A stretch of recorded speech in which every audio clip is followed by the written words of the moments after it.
আপনি কি জানেন ভগবান বিষ্ণুর বাহন গরুরের মা কেন দাসী হয়েছিল আর সাপেদের জীব কেন দুভাগ হয়ে গেল? পুরাণ অনুযায়ী ঋষি কশ্যপের দুই স্ত্রী ছিলেন, বিন্দা আর কদ্রু।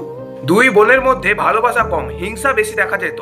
একদিন আকাশে একটি ঘোড়া দেখা যায়। সেই ঘোড়াটিকে দেখে বিন্দা বলে ওর লেজ সাদা হবে, কদ্রু বলে লেজ কালো হবে।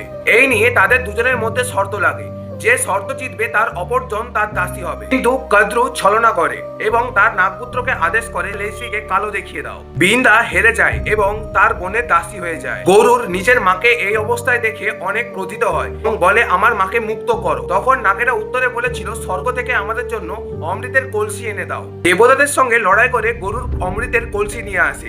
আসার পথে ওনার সঙ্গে বিষ্ণু ভগবানের দেখা হয়। ভগবান বিষ্ণু গরুরকে প্রশ্ন করে, তুমি অমৃত কেন নিয়ে যাচ্ছ?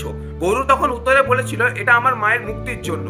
ভগবান বিষ্ণু গরুরের এই কথা শুনে খুশি হন এবং ওনাকে বরদান দেন, তুমি অমর হবে এবং আজ থেকে আমার বাহনও হবে। ভগবান বিষ্ণুর কথা অনুযায়ী গরুর যে নাগেদের হাতে অমৃত তুলে দেয় এবং শর্ত রাখলেন, অমৃত পান করার আগে তোমরা স্নান করে এসো। নাগেরা যখন স্নান করতে যায় তখন ইন্দ্রদেব এসে অমৃত নিয়ে চলে যায়। স্নান করে ফিরে এসে তারা দেখে যে অমৃত সেখানে ছিল না, ঘাসের ওপর অমৃত পড়ে থাকবে এই ভেবে তারা ঘাসকে চাটতে শুরু করে। তারপরে নাগেদের জীব দুই ভাগে কেটে যায়।